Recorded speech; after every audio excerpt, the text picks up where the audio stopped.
Hey guys, what's up? I'm in Mexico City currently, which explains why my upload schedule last week was messed up. It was only one video.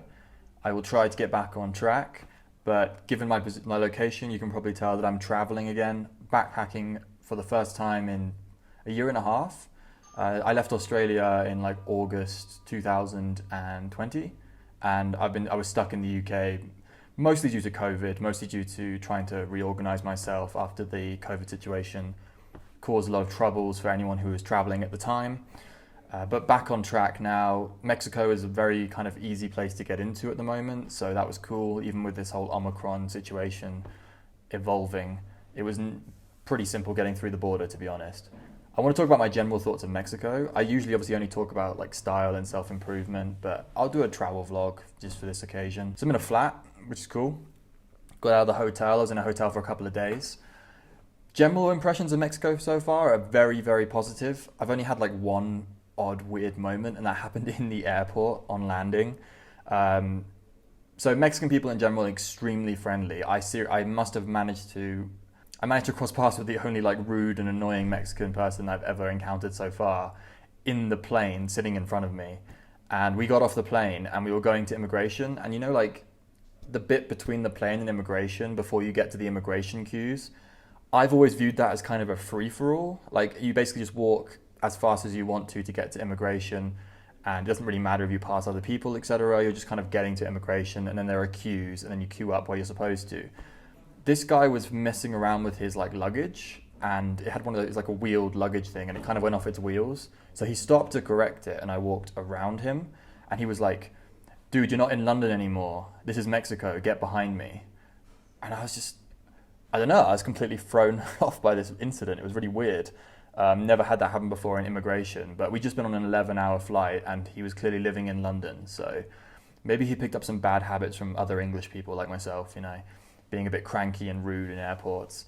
But other than that, got to immigration, it was completely fine. Got my tourist card because I got an outbound flight, so there was no trouble with immigration or anything like that. And then from there, got out, got a taxi to my hotel.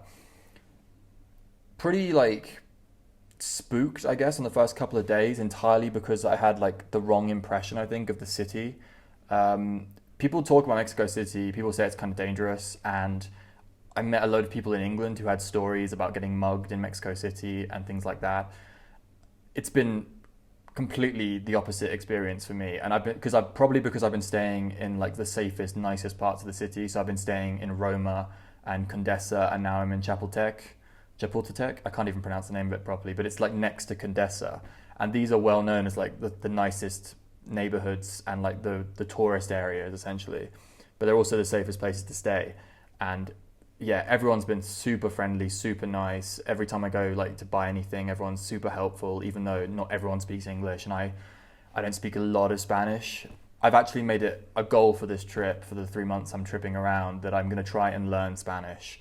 I really should have done this before I left, but I didn't have a lot of time. So I've downloaded a Pimsleurs, which is what my mate recommended, and it's like 15 hours of content, and then you can buy another 2 courses, which are each 15 hours again, and it's all about conversational Spanish that you'd actually need traveling the countries.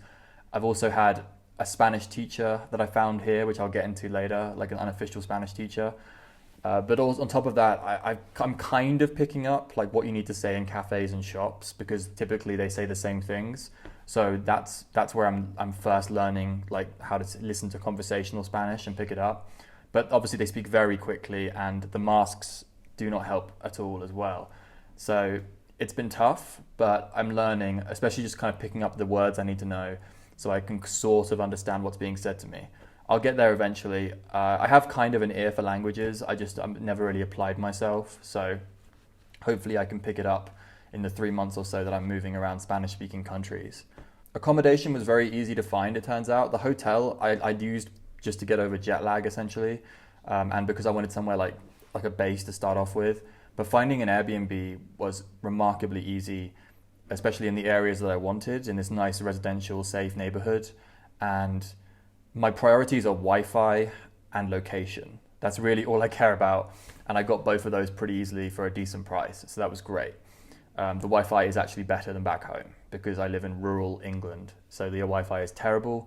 the Wi-Fi they've got in this, it's like a block of studio flats, which are all Airbnbs, and we've all got our own Wi-Fi router. So yeah, it's actually perfect, good upload and download speed, and it hasn't died on me at all. It's amazing. One thing you probably want when you come to Mexico is to try all the food, and yeah, that's a major selling point. Yesterday, my Dutch friend took me out. He's like a neighbor in the apartment block, and he took me to a market where we got more or less a 4-course meal. It was like starter, second starter, main, and then they gave us a free dessert, and that cost like 85 pesos, which is roughly $3. That's crazy, and obviously we tipped as well, but damn, like $3 for like a 4-course meal in the market, that was so good. It is a little bit more expensive if you go to like the cafes in this area, because I think it's a lot of foreigners come here, so the cafe prices are a little bit more expensive. But if you go to the right shops, the right markets, it's amazing what you can get for the money. The other sort of things you realize is if you use things like the metro costs 5 pesos to use, which is crazy, because 5 pesos, it's like 20 cents or something. That's mad. Like comparing that to like London underground prices is crazy. But yeah, I haven't used the metro much though, so I'm going to intend to use it more. It's a little bit rough and tumble. I mentioned the Spanish teacher, so I turned Tinder on like Wednesday, and I ended up seeing this girl, and I saw her on Friday, and then on Saturday she came over to my Airbnb, and on top of other things, she's been teaching me Spanish. That's been really cool, like an unofficial Spanish teacher. So having seen her twice already, hopefully I can see her a few more times, so she won't just like ghost out of my life.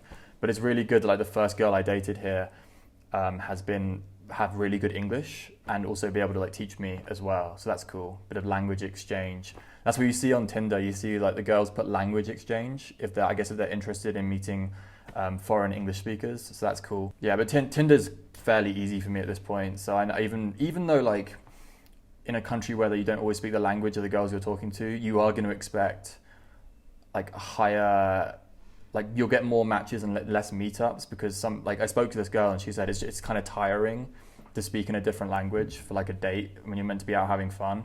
So I can understand why a lot of girls will screen you out if you can't speak their language. That is completely fine. I don't expect to be catered for as an English speaker. That's why I'm trying to learn Spanish. My future plans now, I'm in the city. I've got to look to where I want to go next. I might stay in the city of Mexico till after Christmas, get a lot of videos done, get ahead of schedule with the good Wi-Fi. I think that's going to be the plan. This place is a pretty good place to work, although as you can see, the background is literally just my stuff shoved into a studio apartment. So not an interesting background or good production quality, but good enough for me to get some informative, good videos about style, anything you want to know about self-improvement, all that stuff. So comment below if you have any requests. I think I'm going to head to Monterrey or Guadalajara in terms of my travel plans. Not 100% sure on this yet. Guadalajara has been recommended to me by a lot of people. But Monterrey is where I've seen guys get like decent rentals for like a month. So if I wanted to settle down somewhere for a little bit before I have to leave, Monterrey would be a good shout. Also from Monterrey, I can hop over the border, hopefully, depending on the COVID situation, and go and visit Austin and New Orleans and see my friends there. So that's the rough plan. Hope you've enjoyed this travel vlog. Check out for my usual content coming soon. Peace out.